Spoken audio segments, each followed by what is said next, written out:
Chapter 8. 1. I tried to get up as early as possible in the morning. As a rule, we, that is, my mother, my sister, and I, used to get up about 8 o'clock. Versilov used to lie comfortably in bed till 9:30. Punctually at 8:30, my mother used to bring me up my coffee. But this time I slipped out of the house at 8 o'clock without waiting for it. I had the day before mapped out roughly my plan of action for the whole of this day. In spite of my passionate resolve to carry out this plan, I felt that there was a very great deal of it that was uncertain and indefinite in its most essential points. That was why I lay all night in a sort of half-waking state. I had an immense number of dreams, as though I were light-headed, and I hardly fell asleep properly all night. In spite of that, I got up feeling fresher and more confident than usual. I was particularly anxious not to meet my mother. I could not have avoided speaking to her on a certain subject, and I was afraid of being distracted from the objects I was pursuing by some new and unexpected impression. It was a cold morning, and a damp, milky mist hovered over everything. I don't know why, but I always liked the early workday morning in Petersburg, in spite of its squalid air. And the self-centered people, always absorbed in thought and hurrying on their affairs, have a special attraction for me at 8 o'clock in the morning. As I hasten on my road, I particularly like either asking someone a practical question, or being asked one by some passer-by. Both question and answer are always brief, clear, and to the point. They are spoken without stopping, and almost always in a friendly manner, and there is a greater readiness to answer than at any other hour. In the middle of the day, or in the evening, the Petersburger is far more apt to be abusive or jeering. It is quite different early in the morning, before work has begun, at the soberest and most serious hour of the day. I have noticed that. I set off again for the Petersburg side. As I had to be back in Fontanka by 12 o'clock to see I.VIII., who was always more likely to be at home at midday, I hurried on without stopping, though I had a great longing to have a cup of coffee. It was absolutely necessary to find Efim Zverov at home, too. I went to him and almost missed him. He had finished his coffee and was just ready to go out. "What brings you here so often?" was how he greeted me without getting up from his seat. "I will explain that directly." The early morning everywhere, including Petersburg, has a sobering effect on a man's nature. Some of the passionate dreams of night evaporate completely with the light and chill of morning, and it has happened to me myself sometimes to recall in the morning my dreams and even my actions of the previous night with shame and self-reproach. But I will remark, however, in passing, I consider a Petersburg morning, which might be thought the most prosaic on the terrestrial globe, almost the most fantastic in the world. That is my personal view, or rather impression, but I am prepared to defend it. On such a Petersburg morning, foul, damp, and foggy, the wild dream of some Hermann out of Pushkin's Queen of Spades, a colossal figure, an extraordinary and regular Petersburg type, the type of the Petersburg period, would, I believe, be more like solid reality. 100 times over in such a fog, I have been haunted by a strange but persistent fancy. What if this fog should part and float away? Would not all this rotten and slimy town go with it, rise up with the fog and vanish like smoke, and the old Finnish marsh be left as before, and in the midst of it, perhaps, to complete the picture, a bronze horseman on a panting, over-driven steed. In fact, I cannot find words for my sensations, for all this is fantastic after all, poetic and therefore nonsensical. Nevertheless, I have often been, and often am, haunted by an utterly senseless question. Here they are all flitting to and fro, but how can one tell? Perhaps all this is someone's dream, and there is not one real person here, nor one real action. Someone who is dreaming all this will suddenly wake up, and everything will suddenly disappear. But I am digressing. I must say by way of preface that there are projects and dreams in everyone's experience so eccentric that they might well be taken at first sight for madness. It was with such a fantasy in my mind that I arrived that morning at I.VIII.'s. I went to I.VIII. Because I had no one else in Petersburg to whom I could apply on this occasion. Yet I.VIII. Was the last person to whom I should have gone with such a proposition if I had had any choice. When I was sitting opposite him, I was actually struck myself with the thought that I was the incarnation of fever and delirium, sitting opposite the incarnation of prose and the golden mean. Yet on my side there was an idea and true feeling, while on his there was nothing but the practical conviction that things were not done like that. In short, I explained to him briefly and clearly that I had absolutely no one else in Petersburg whom I could send by way of a second in a matter vitally affecting my honor. That he, I.VIII., was an old comrade, and therefore had no right to refuse, and that I wanted to challenge a lieutenant in the Guards, Prince Sokolsky, because more than a year ago he had given my father a slap in the face at Ems. I may mention, by the way, that I.VIII. Knew all the details of my family circumstances, my relations with Versilov, and almost all that I knew myself of Versilov's career. I had, on various occasions, talked to him of my private affairs, except, of course, of certain secrets. He sat and listened, as his habit was, all ruffling up his feathers like a sparrow in a cage, silent and serious, with his puffy face and his untidy flaxen white hair.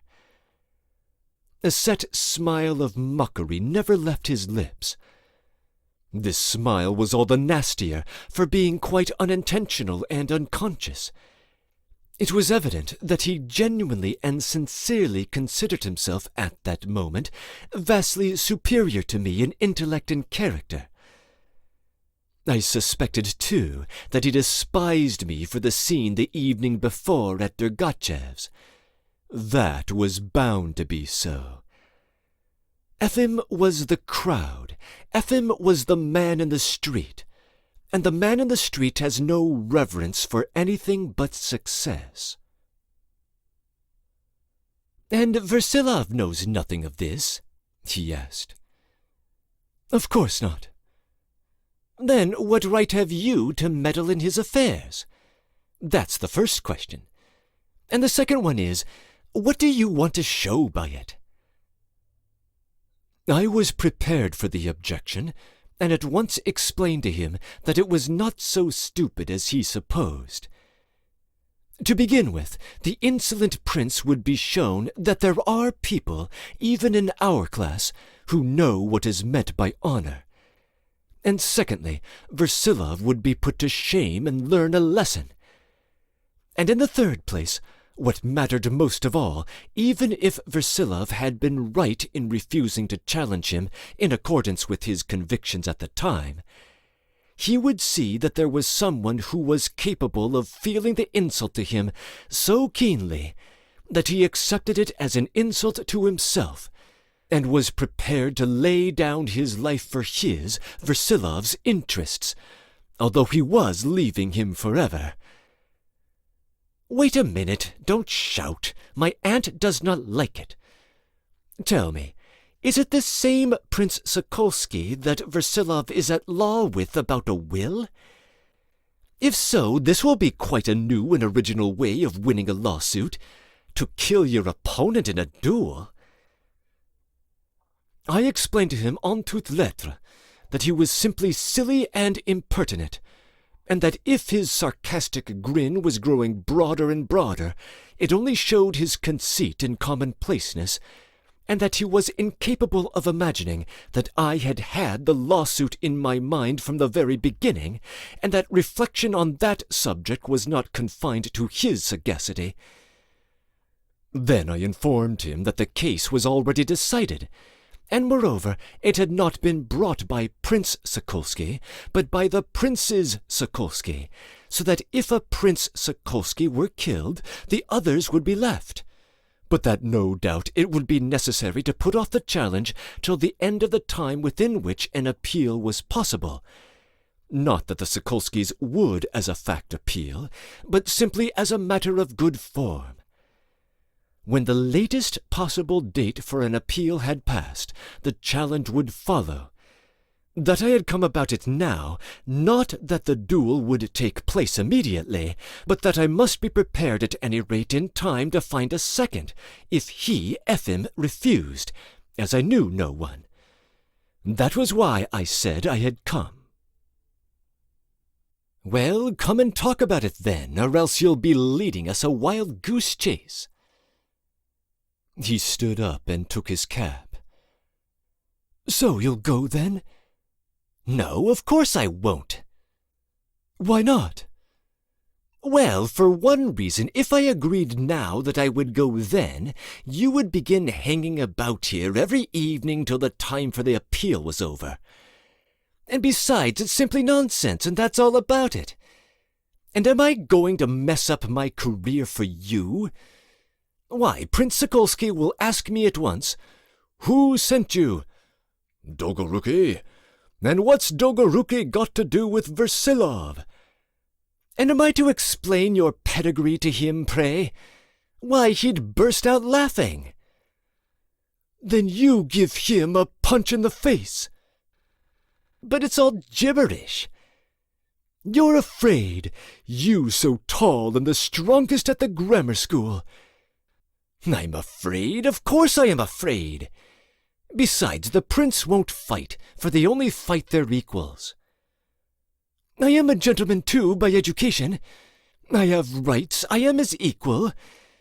On the contrary, he is not my equal. You're a small boy. How a small boy? Just a small boy. We are both boys, but he is grown up.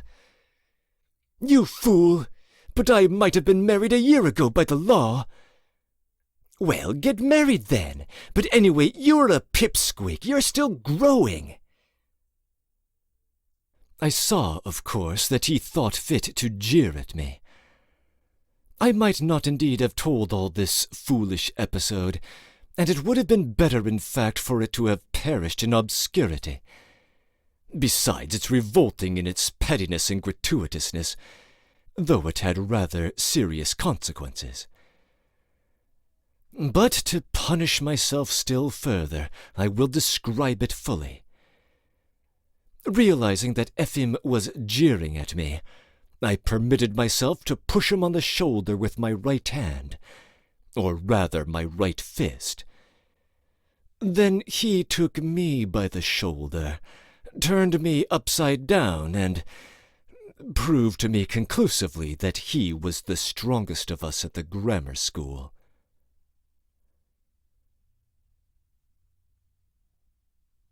II. The reader will doubtless imagine that I was in a terrible state of mind when I came out from I.VIII.'s. He will be mistaken, however. I quite realized that what had happened was only schoolboyishness, but the gravity of my purpose remained unchanged. I got some coffee at Vasilyevsky Island, purposely avoiding the restaurant I had been at the evening before on the Petersburg side. The restaurant and its nightingale were doubly hateful to me. It is a strange characteristic of mine that I am capable of hating places and things as though they were people. On the other hand, I have happy places in Petersburg, that is, places where I have at some time or other been happy. And I am careful of those places, and purposely avoid visiting them as far as possible, that later on, when I am alone and unhappy, I may go back to them to brood over my griefs and my memories. Over my coffee, I did full justice to I.VIII and his common sense. Yes, he was more practical than I was, but I doubt whether he was in closer touch with reality. A realism that refuses to look beyond the end of its nose is more dangerous than the maddest romanticism, because it is blind. But while I did justice to I.VIII, who probably at that moment imagined that I was wandering about the streets swearing, I did not give up one point in my convictions, and I have not to this day. I have seen people who at the first bucket of cold water have abandoned their course of action, and even their idea, and begun laughing themselves at what an hour before they looked upon as sacred. Oh, how easily that is done! Even if I.VIII were more right than I in the main, and I were foolish beyond all foolishness and giving myself airs, yet at the very bottom of it all there was a point of view upon which I was right. There was something to be said on my side also, and what is more, too, it was something they could never understand. I reached Vassin's in Fontanka, near the Semyonovsky Bridge, at 12 o'clock punctually, but I did not find him at home. His work was in Vasilyevsky Island, and he was only at home at certain fixed hours, almost always at midday. And as it was a holiday, I made sure of finding him. Not finding him, I decided to wait, although it was my first visit. I reasoned that the matter of the letter was a question of conscience, and in choosing Vassin to decide it, I was showing him the deepest respect, which no doubt must be flattering to him. Of course, I was really worried by this letter, and was genuinely persuaded of the necessity of an outside opinion. But I suspect that I could have got out of my difficulty without any outside help. And what is more, I was aware of that myself. I had only to give the letter to Versilov, to put it into his hands, and then let him do what he liked with it. That would have settled it.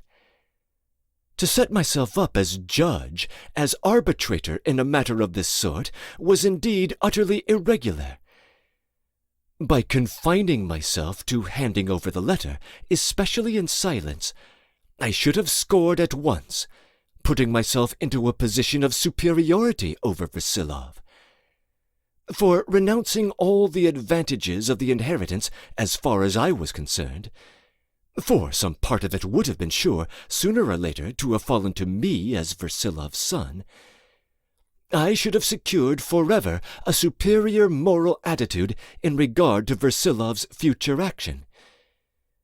Nobody, on the other hand, could reproach me for ruining the Sokolskys, since the document had no decisive legal value.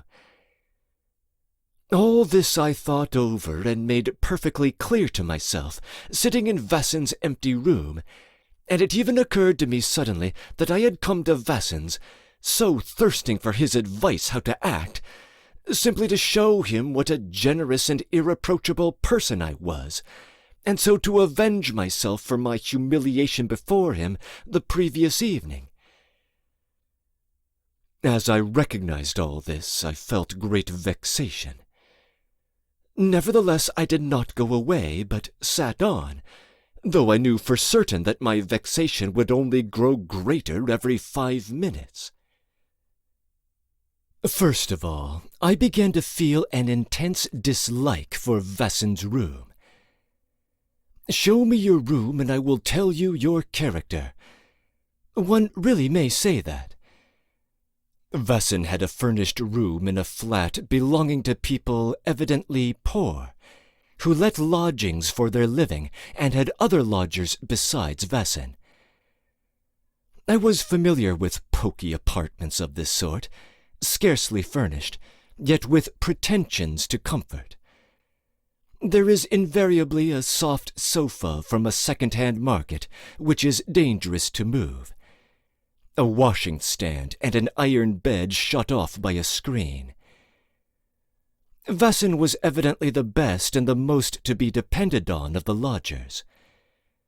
Lodging-house keepers always have one such best lodger, and particularly try to please him. They sweep and tidy his room more carefully, and hang lithographs over his sofa. Under the table they lay an emaciated-looking rug. People who are fond of stuffy tidiness, and, still more, of obsequious deference in their landladies, are to be suspected.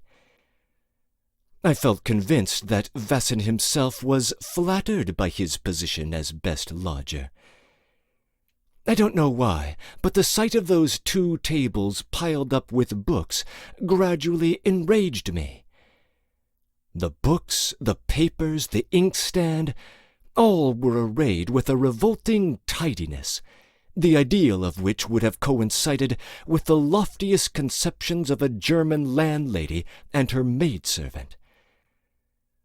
There were a good many books, not merely magazines and reviews, but real books, and he evidently read them, and he probably sat down to read or to write with an extremely important and precise expression. I don't know why, but I prefer to see books lying about in disorder. Then, at any rate, work is not made into a sacred rite. No doubt Vassen was extremely polite to his visitors, but probably every gesture he made told them plainly, "I will spend an hour and a half with you, and afterwards, when you go away, I'll set to work." No doubt one might have a very interesting conversation with him and hear something new from him, but he would be thinking, "Here we are talking now, and I am interesting you very much, but when you go away, I shall proceed to something more interesting." Yet I did not go away, but went on sitting there. That I had absolutely no need of his advice, I was by now thoroughly convinced. I stayed for over an hour sitting on one of the two rush-bottomed chairs which had been placed by the window. It enraged me, too, that time was passing, and that before evening I had to find a lodging. I was so bored that I felt inclined to take up a book, but I did not. At the very thought of distracting my mind, I felt more disgusted than ever.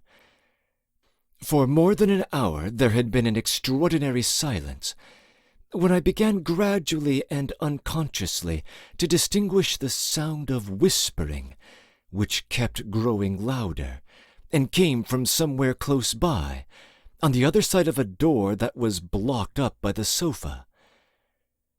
There were two voices, evidently women's, so much I could hear, but I could not distinguish the words.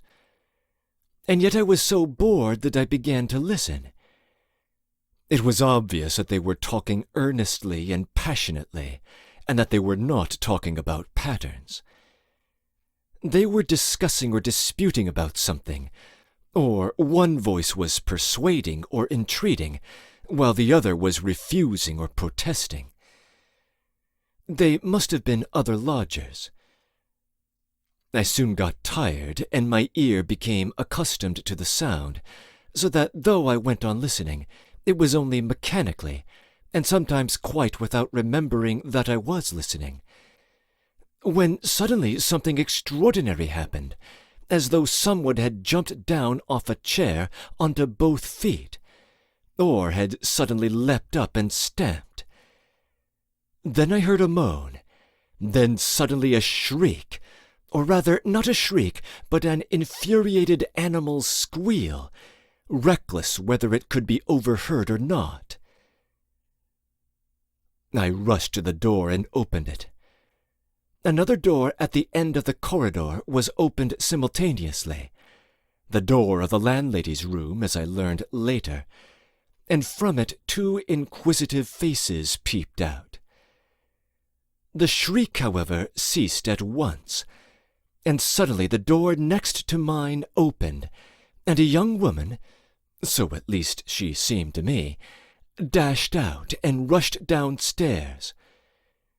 The other woman, who was elderly, tried to stop her, but did not succeed, and could only moan after her, "Olya, where are you going? Oh!"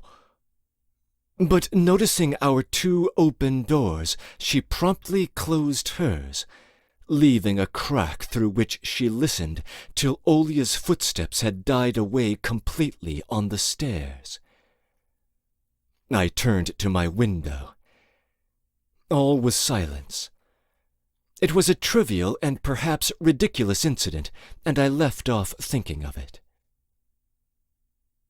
About a quarter of an hour later, I heard in the corridor at Vassin's door a loud and free and easy masculine voice. Someone took hold of the door handle and opened the door far enough for me to see in the passage a tall man who had already obviously seen and indeed had carefully scrutinized me, although he had not yet entered the room, but still holding the door handle, went on talking to the landlady at the other end of the passage. The landlady called back to him in a thin, piping little voice, which betrayed that he was an old acquaintance, respected and valued by her as a visitor of consequence, and a gentleman of a merry disposition. The merry gentleman shouted witticisms, but his theme was only the impossibility of finding Vassin at home. He declared that this was his destiny from his birth up, that he would wait again as before. And all this, no doubt, seemed the height of wit to the landlady. Finally, the visitor flung the door wide open and came in. He was a well-dressed gentleman, evidently turned out by a good tailor, as they say, like a real gentleman, though there was nothing of the real gentleman about him, in spite, I fancy, of his desire to appear one. He was not exactly free and easy, but somehow naturally insolent, which is anyway less offensive than an insolence practiced before the looking-glass. His brown, slightly grizzled hair, his black eyebrows, his beard and large eyes, instead of helping to define his character, actually gave him something universal, like everyone else. This sort of man laughs and is ready to laugh, but for some reason one is never cheerful in his company. He quickly passes from a jocular to a dignified air, from dignity to playfulness or winking, but all this seems somehow put on and causeless. However, there is no need to describe him further. I came later on to know this gentleman more intimately, and therefore I have a more definite impression of him now than when he opened the door and came into the room. However, even now I should find it difficult to say anything exact or definite about him, because the chief characteristic of such people is just their incompleteness, their artificiality and their indefiniteness. He had scarcely sat down when it dawned upon me that he must be Vassin's stepfather, one Monsieur Stebelkoff, of whom I had already heard something, but so casually that I couldn't tell what it was. I could only remember that it was not to his advantage. I knew that Vassin had long ago been left an orphan under this gentleman's control, but that for some years past he had not been under his influence, that their aims and interests were different, and that they lived entirely separated in all respects. It came back to my mind, too, that this Stepelkov had some money, that he was, indeed, something of a speculator and spendthrift. In fact, I had probably heard something more definite about him, but I have forgotten. He looked me up and down, without bowing to me, however, put his top hat down on a table in front of the sofa, kicked away the table with an air of authority, and instead of quietly sitting down, flung himself full length on the sofa, on which I had not ventured to sit, so that it positively creaked, and dangling his legs, held his right foot up in the air and began admiring the tip of his patent leather boot. Of course he turned at once to me and stared at me with his big and rather fixed-looking eyes. "I don't find him in." He gave me a slight nod. I did not speak. "Not punctual. He has his own ideas. From the Petersburg side." "You mean you've come from the Petersburg side?" I asked him in my turn. "No, I asked whether you had." Yes, I have. But how did you know?" "How did I know? He winked, but did not deign to explain. "I don't live on the Petersburg side, but I've just been there and have come from there." He remained silent, still with the same significant smile, which I disliked extremely. There was something stupid in his winking. "From Monsieur Degotchev's?" he said at last. "From Degotchev's?" I opened my eyes. He gazed at me triumphantly. "I don't know him." "Well, as you please," I answered. I began to loathe him. To be sure. Now, excuse me, you buy a thing at a shop. At another shop next door, another man buys something else. And what do you suppose? Money from a tradesman who is called a money-lender.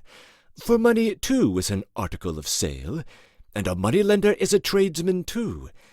You follow me?" "Certainly I follow." "The third purchaser comes along, and pointing to one shop, he says, 'This is sound.' Then he points to the other shop and says, 'This is unsound.' What am I to conclude about this purchaser?" "How can I tell?" "No, excuse me, I'll take an example. Man lives by good example.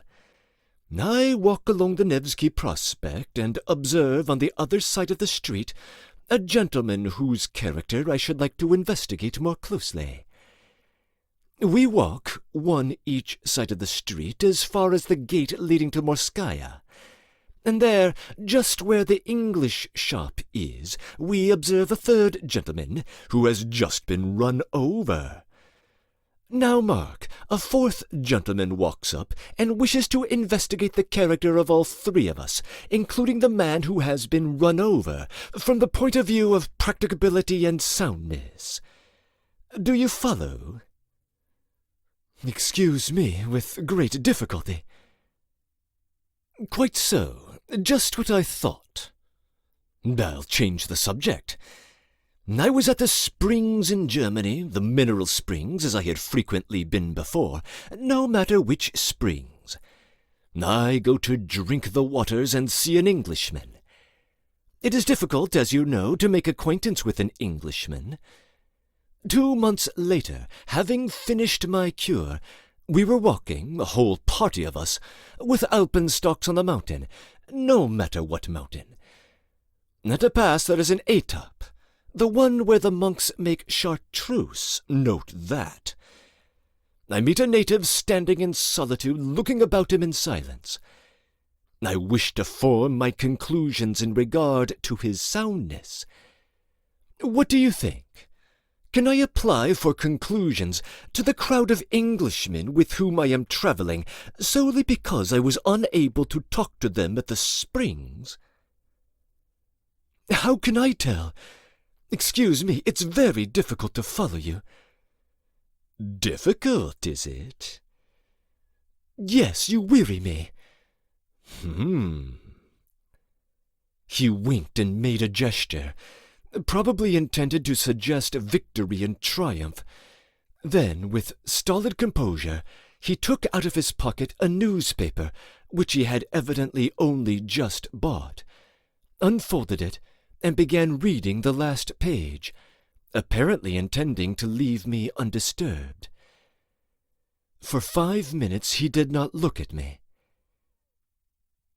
Brestogravskys haven't gone smash, eh? Once they've started, they go on. I know a lot that have gone smash. He looked at me with intense earnestness. I don't know much about the stock exchange so far, I answered. You disapprove of it. What? Money. I don't disapprove of money, but I think ideas come first and money second. That is, allow me to say, here you have a man, so to say, with his own capital. A lofty idea comes before money, and a society with money but without a lofty idea comes to grief. I don't know why, but I began to grow hot. He looked at me rather blankly, as though he were perplexed. But suddenly his whole face relaxed in a gleeful and cunning smile.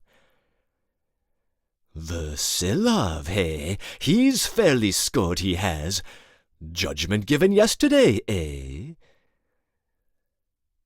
I suddenly perceived to my surprise that he knew who I was, and perhaps knew a great deal more. But I don't understand why I flushed and stared in a most idiotic way without taking my eyes off him. He was evidently triumphant. He looked at me in high glee, as though he had found me out and caught me in the cleverest way. No, he said, raising both his eyebrows. You ask me about Monsieur Vasilov. What did I say to you just now about soundness? 1.5 years ago, over that baby, he might have made a very perfect little job. But he came to grief. Over what baby? The baby who is being brought up now out of the way, but he won't gain anything by it. Because... What baby? What do you mean? His baby, of course. His own by Mademoiselle Lydia Akhmakov. A charming girl, very fond of me.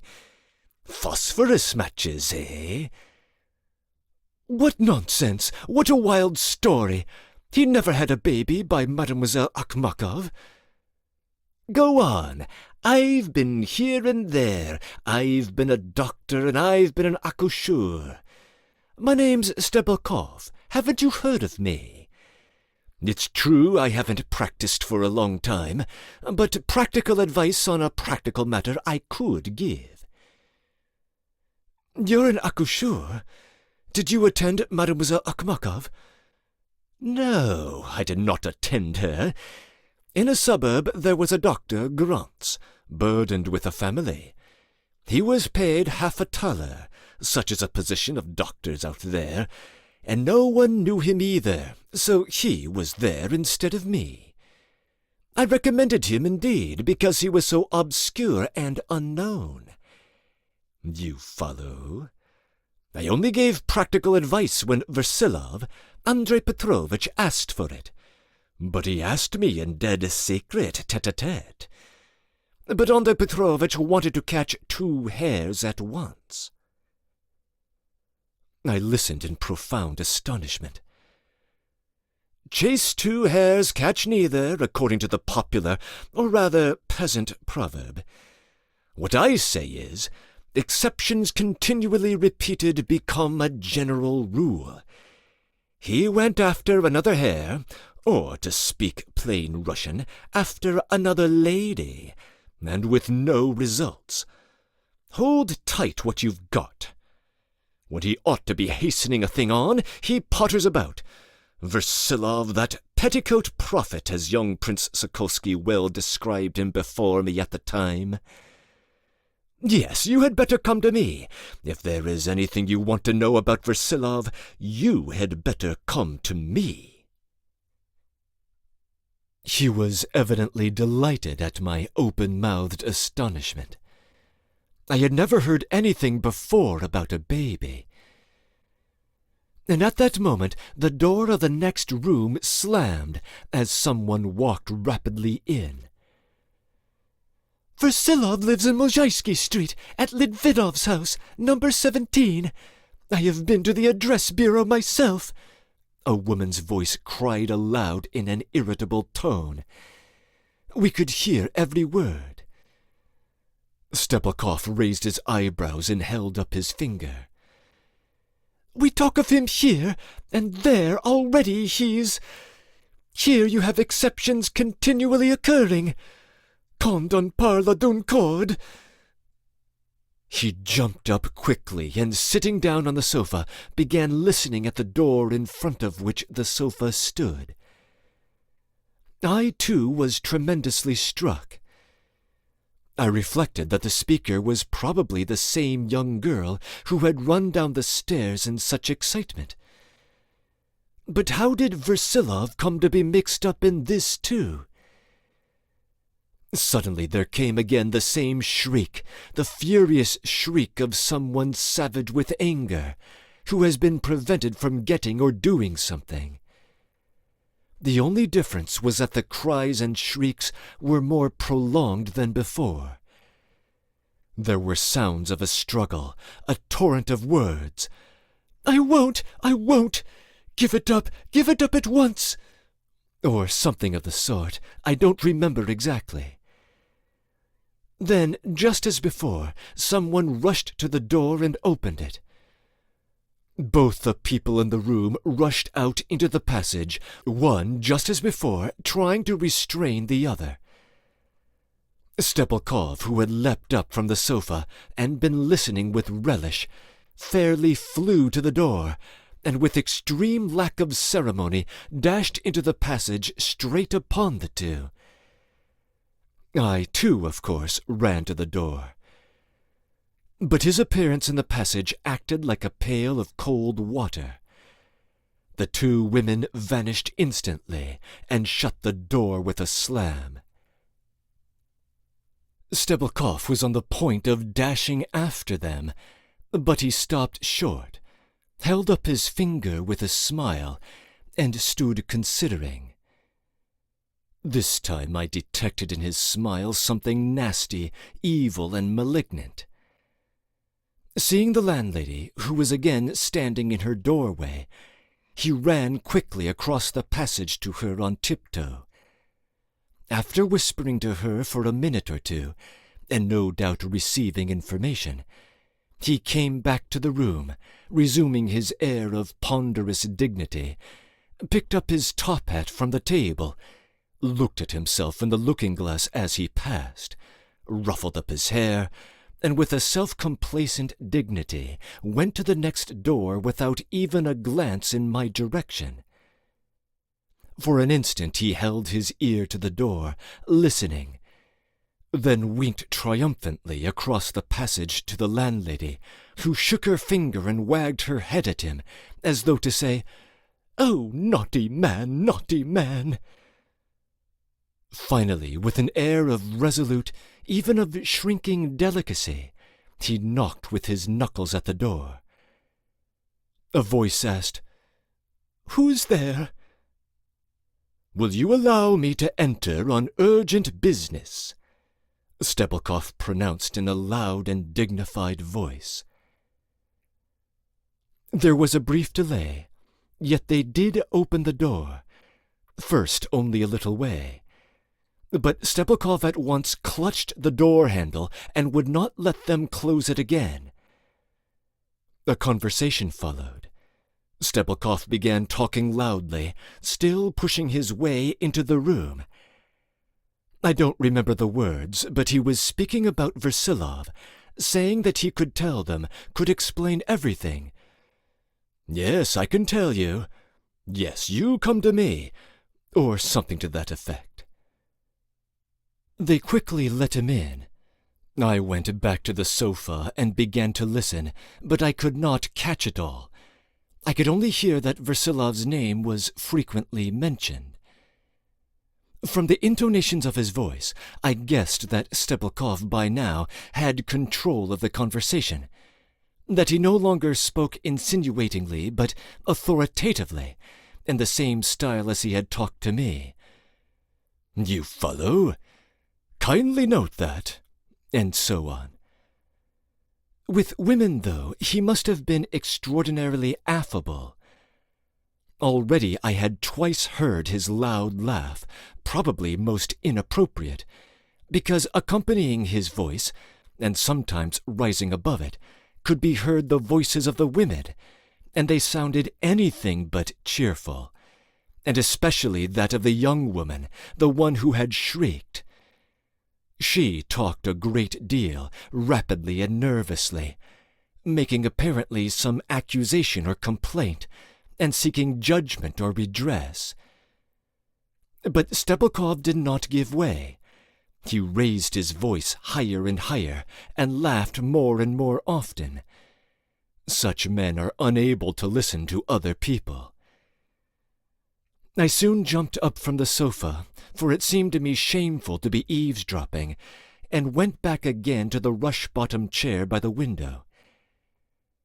I felt convinced that Vassy did not think much of this gentleman, but that if anyone else had expressed the same opinion, he would have at once defended him with grave dignity, and have observed that he was a practical man, and one of those modern business people who were not to be judged from our theoretical and abstract standpoints.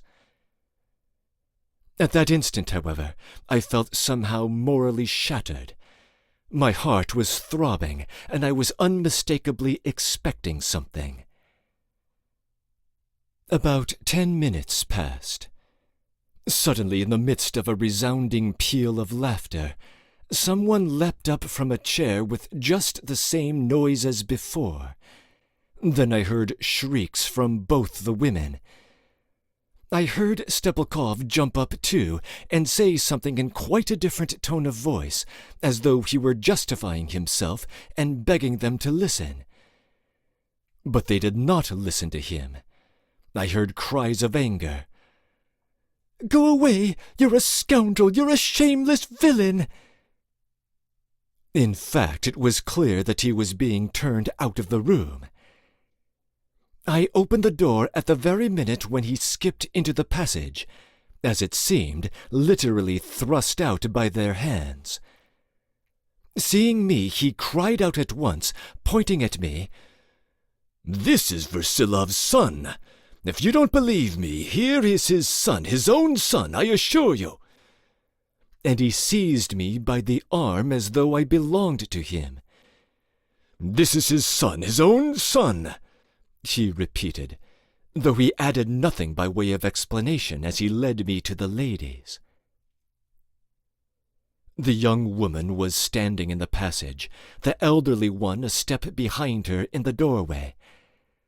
I only remember that this poor girl was about 20, and pretty, though thin and sickly-looking. She had red hair, and was somehow a little like my sister. This likeness flashed upon me at the time, and remained in my memory. But Lisa never had been, and never could have been, in the wrathful frenzy by which the girl standing before me was possessed. Her lips were white, her light grey eyes were flashing. She was trembling all over with indignation. I remember, too, that I was in an exceedingly foolish and undignified position. For, thanks to this insolent scoundrel, I was at a complete loss what to say. "What do you mean, his son? If he's with you, he's a scoundrel too. If you are Versilov's son," she turned suddenly to me, "tell your father from me that he is a scoundrel, that he's a mean, shameless wretch, that I don't want his money. There, give him this money at once." She hurriedly took out of her pocket several notes, but the older lady, her mother as it appeared later, clutched her hand. "Oh, yeah, but you know, perhaps it's not true. Perhaps it's not his son." Olya looked at her quickly, reflected, looked at me contemptuously, and went back into the room. But before she slammed the door, she stood still in the doorway and shouted to Stebelkov once more, "Go away!" And she even stamped her foot at him. Then the door was slammed and locked. Stebelkov, still holding me by the shoulder, with his finger raised and his mouth relaxed in a slow, doubtful grin, bent a look of inquiry on me. "I consider the way you've behaved with me ridiculous and disgraceful," I muttered indignantly. But he did not hear what I said, though he was still staring at me. "This ought to be looked into," he pronounced, pondering. "But how dare you drag me in? Who is this? What is this woman? You took me by the shoulder and brought me in. What does it mean?" "Yes, by Jove, a young person who has lost her fair fame. A frequently recurring exception. You follow?" And he poked me in the chest with his finger. "Damnation!" I pushed away his finger. But he suddenly and quite unexpectedly went off into a low, noiseless, prolonged chuckle of merriment. Finally he put on his hat, and with a rapid change to an expression of gloom, he observed, frowning, "The landlady must be informed. They must be turned out of the lodgings, to be sure, and without loss of time, too, or they'll be... You will see, mark my words, you will see. Yes, by Jove." He was gleeful again all at once. "You'll wait for Grisha, I suppose?" "No, I shan't wait," I answered resolutely. "Well, it's all one to me." And without adding another syllable, he turned, went out, and walked downstairs, without vouchsafing a glance in the landlady's direction, though she was evidently expecting news and explanations. I, too, took up my hat, and asking the landlady to tell Vassin that I, Dolgoruki, had called, I ran downstairs.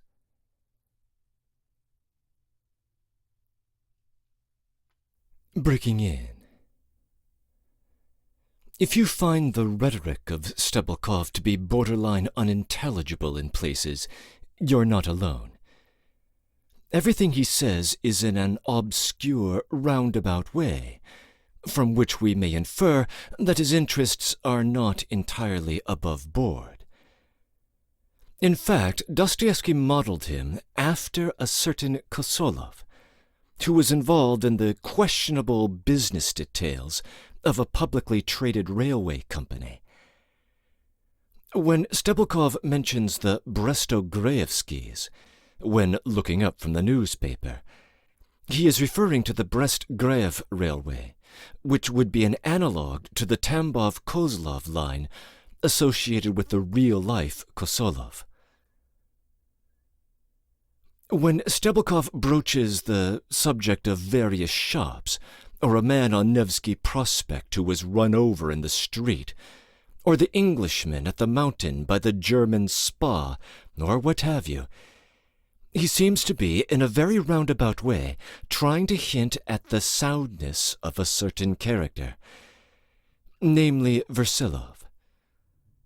Of course, Versilov was at the German spa Ems when the misadventure with Lydia Akhmakova occurred, and perhaps he may have the appearance of having been run over in the aristocratic society one encounters at the upscale Nevsky Prospect. Similarly, Steblakov was never an accoucheur, or involved in any literal form of midwifery, but he is happy to spread rumors about scandalous episodes of childbirth. How much does Steblakov actually know, and how much can we trust his reports? He seems to recognize that Arkady has had some interaction with the Dergachev circle, and that he is very interested in understanding the character of his biological father. This much Steblakov may have picked up from his interaction with his stepson, I.VIII. He also knows at least of the rumors circulating Versilov's episode at Ems, including the latter's reputation, passed on through young Prince Sokolsky, for being a womanizer, and Lydia's presumed death by phosphorus matches. He has added to these a new rumor, that Versilov had a love child with the unfortunate girl, a baby who was now living somewhere hidden away. Arkady's goal of sorting out these details has just gotten more complicated. And what are Steblikov's aims in all of this? He seems to be an opportunistic rogue. With Arkady, he appears to identify some advantage to be gained in becoming the adolescent's trusted consultant. And, of course, we see him identifying another opportunity next door, as, down the stretch, he hatches some plan with respect to Vassin's two female neighbors. The condition of the shrill young woman is, of course, still cloaked in mystery. In what way has Versilov harmed her? That remains unknown, as does the meaning of that truncated French expression she utters, which translates as, "when you speak of a rope." More fully, the phrase is, "when you speak of a rope in a hanged man's house." Perhaps we will have the opportunity to make sense of this remark in future pages. What is Steblikov's play here? Some goal of his, apparently exploiting the Versilov connection, blew up in his face when he wormed his way into their apartment. But a new scheme involves getting the girl turned out of the house, presumably on the grounds of sexual impropriety. We might guess how that can be to his advantage. There is an old profession available to desperate but pretty young women, which can enrich those arranging the associated transactions. It may be worth mentioning that the writer Pushkin has made his way 3 times into the last 2 sections. Steblakov quotes the poem The Black Shawl when referencing Versilov's presumed love for Lydia. That is a curious reference, for in the poem the protagonist has a rival for the young girl's affection and winds up killing her in a jealous rage. Perhaps Steblakov is hinting that Sokolsky was Versilov's rival, and that the episode with the phosphorus matches was more murder than suicide. But everything he says is obscure. Arkady makes the other 2 references to Pushkin in a single paragraph in our first section, when digressing about the aura of Petersburg. One of these is to the story The Queen of Spades, which has fantastic elements, where it is not clear whether the reader is encountering the supernatural. The other is the poem The Bronze Horseman, which is haunted by the spectre of Peter the Great, as represented by the bronze statue in his honor. Dostoevsky's association of these works with the spirit of Petersburg can be explored further in his so-called Petersburg poem, that is, his 1846 novella, The Double. Despite Arkady's break with his father the evening before, his mad, momentary idea of challenging the young Sokolsky to a duel indicates just how much Versilov means to him. We can expect this new encounter with Stebelkov to add further turmoil to his mind. End of comments.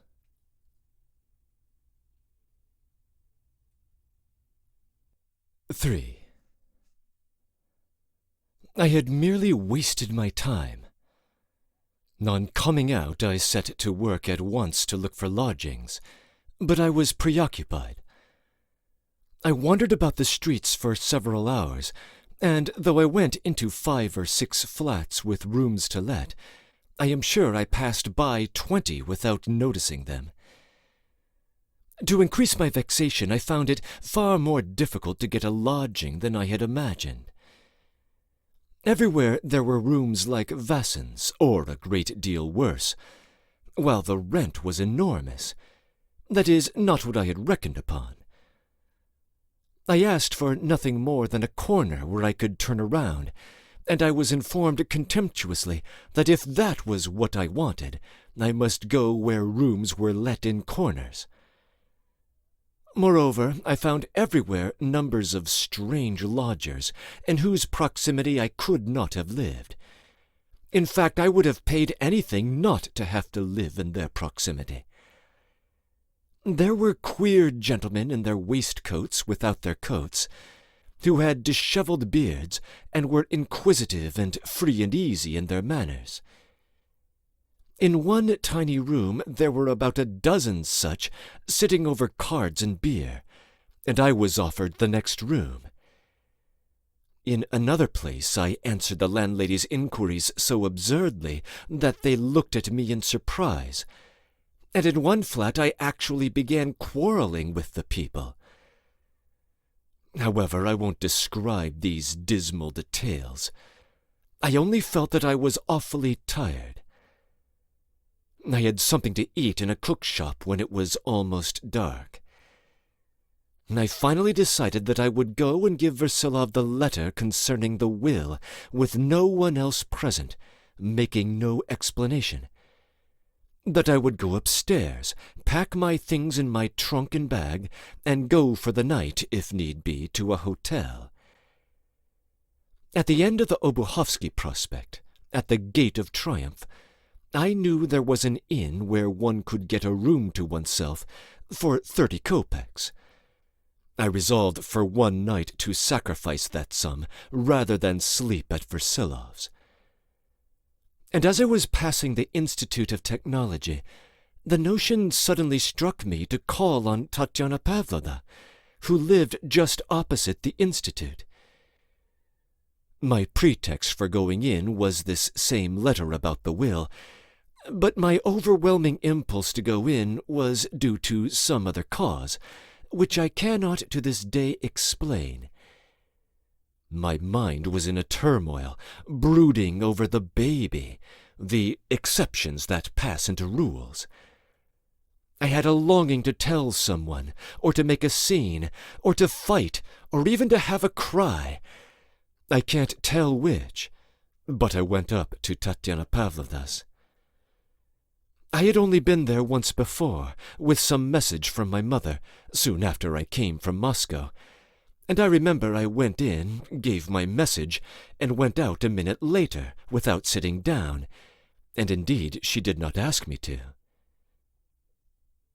I rang the bell, and the cook at once opened the door to me, and showed me into the room without speaking.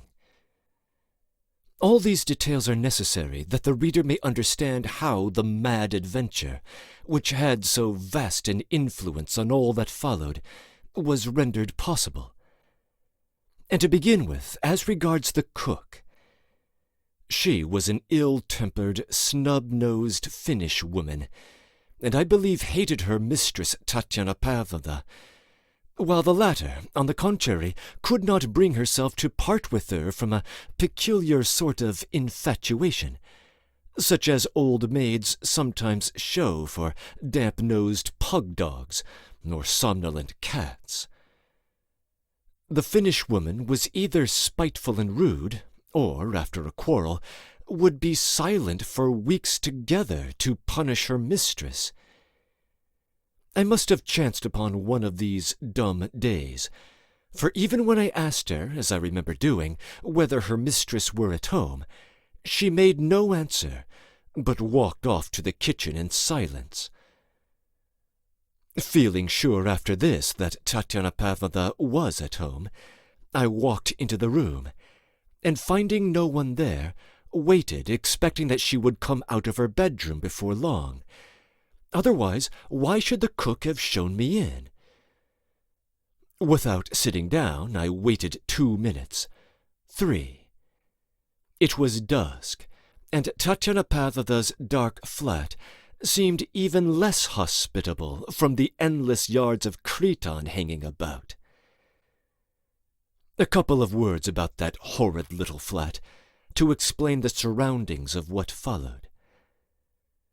With her obstinate and peremptory character, and the tastes she had formed from living in the country in the past, Tatyana Pavlovna could not put up with furnished lodgings, and had taken this parody of a flat simply in order to live apart and be her own mistress.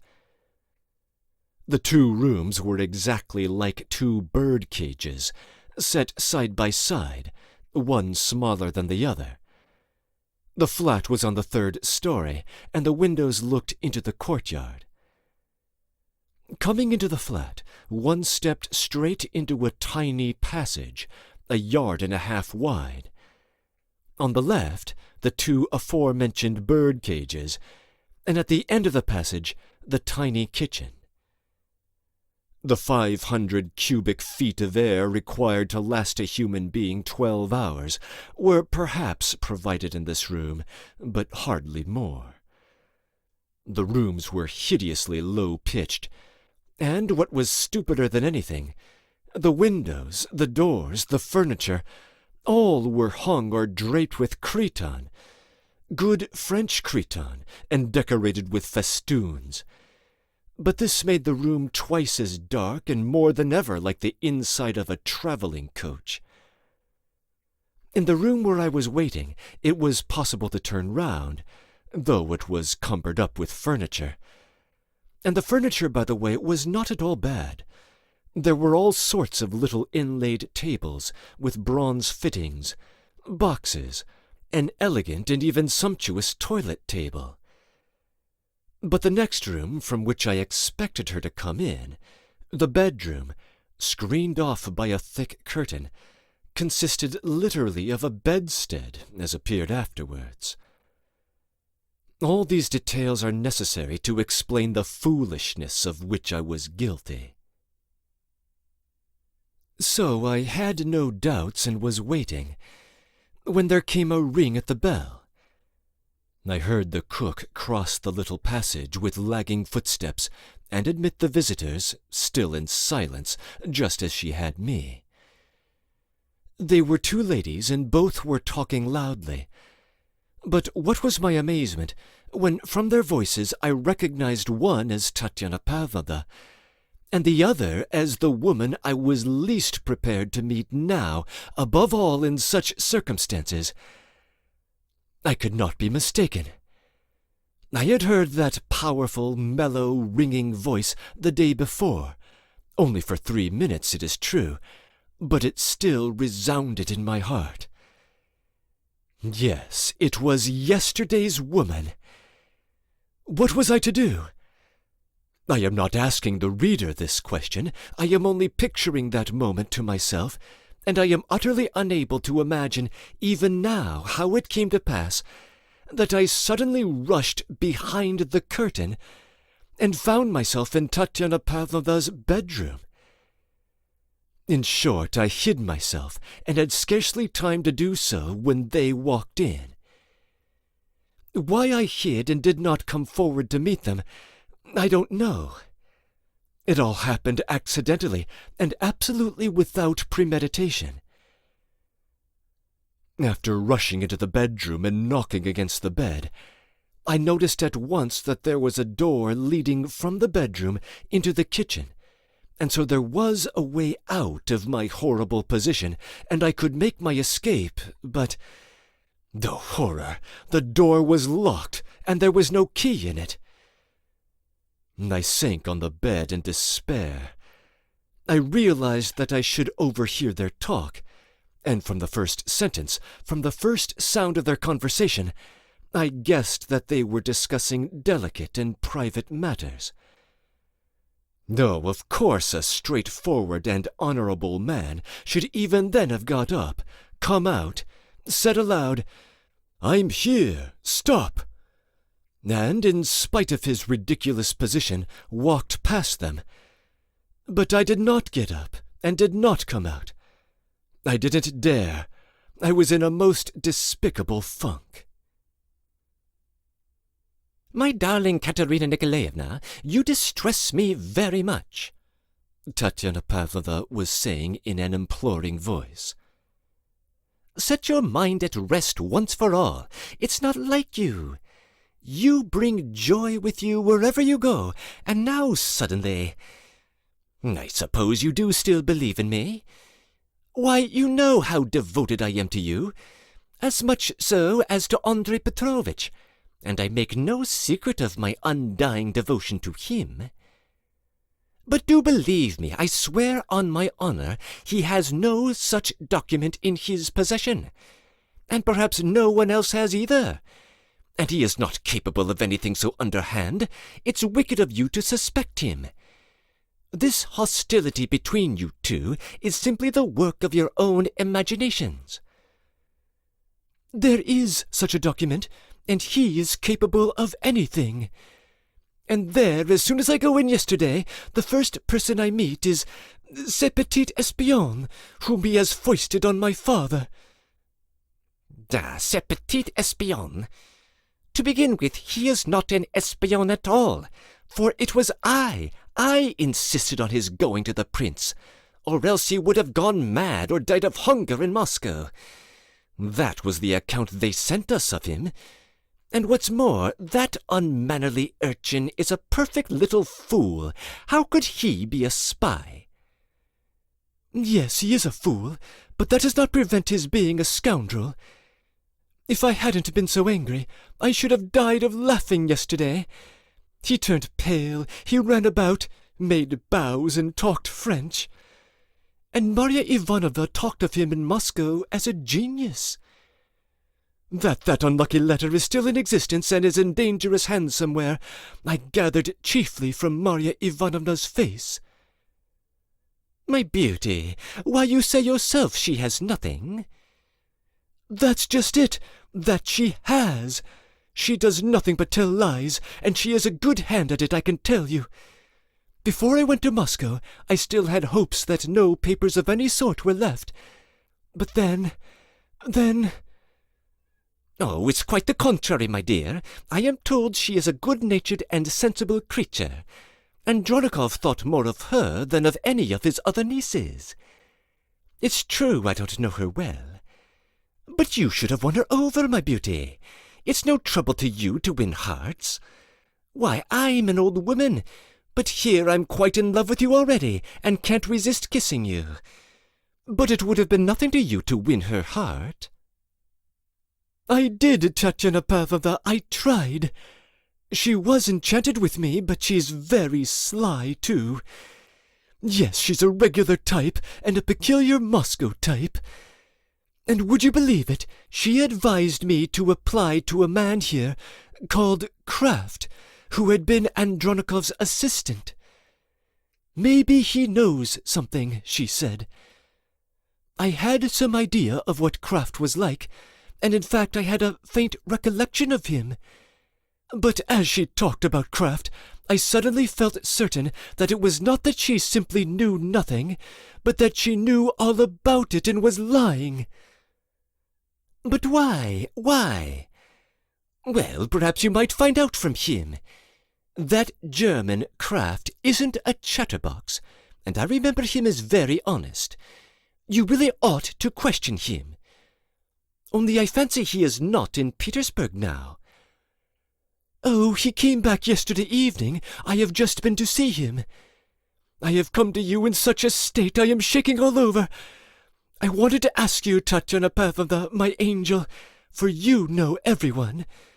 Wouldn't it be possible to find out from his papers, for he must have left papers, to whom they will come now? They may come into dangerous hands again. I wanted to ask your advice. But what papers are you talking about? Said Tatyana Pavlovna, not understanding.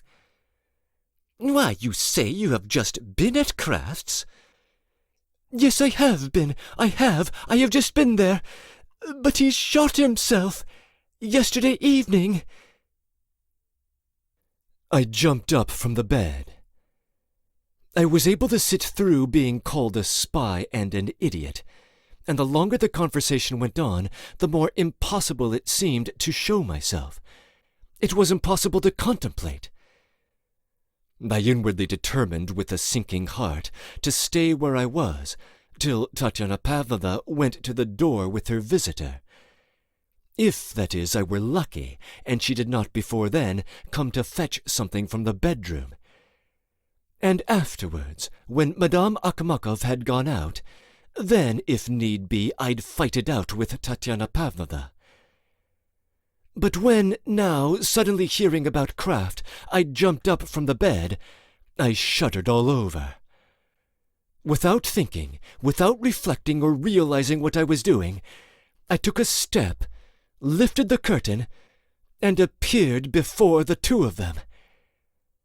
It was still light enough for them to see me, pale and trembling. They both cried out, and indeed they well might. "Kraft," I muttered, turning to Madame Akhmakov. "He has shot himself? Yesterday? At sunset?" "Where were you? Where have you come from?" screamed Tatyana Pavlovna, and she literally clawed my shoulder.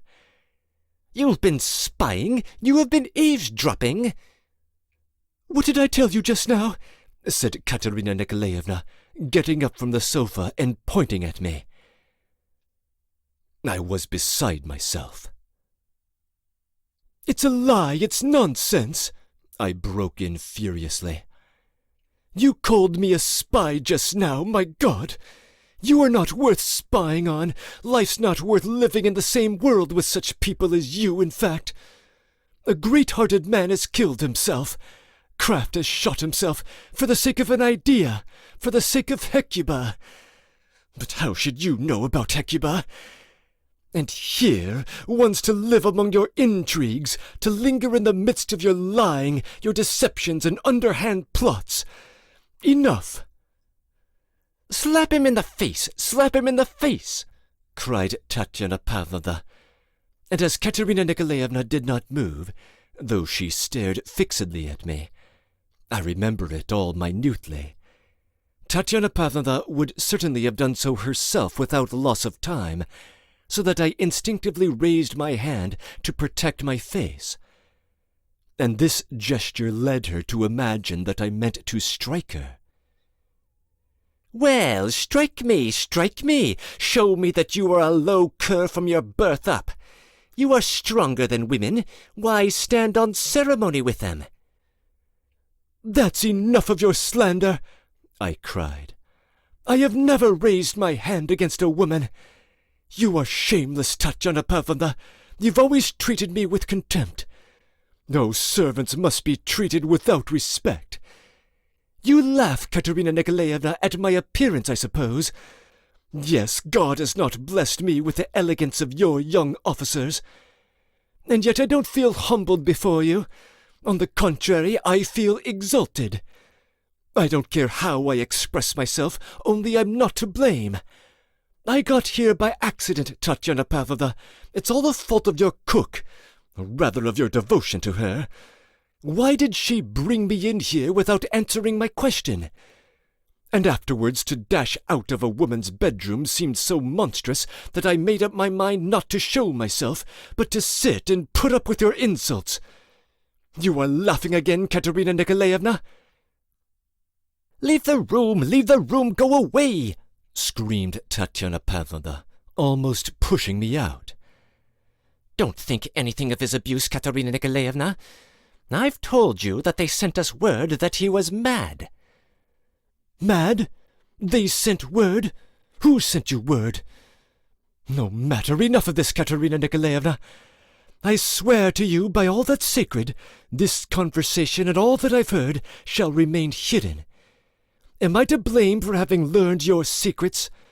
Especially as I am leaving your father's service tomorrow, so as regards the letter you were looking for, you need not worry yourself." "What's that? What letter are you talking about?" asked Katerina Nikolaevna in such confusion that she turned pale. Or perhaps I fancied it. I realized that I had said too much. I walked quickly out. They watched me go without a word, with looks of intense amazement. I had, in fact, set them a riddle.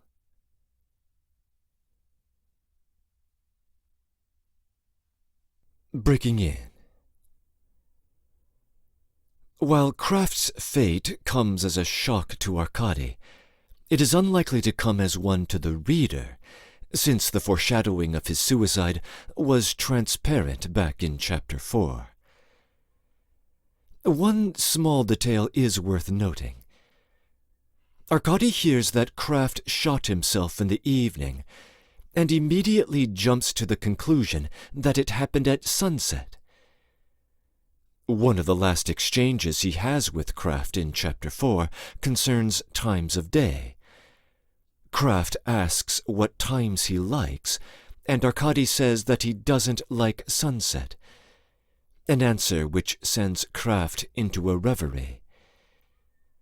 I'll touch on this and other details of the Kraft subplot in later comments.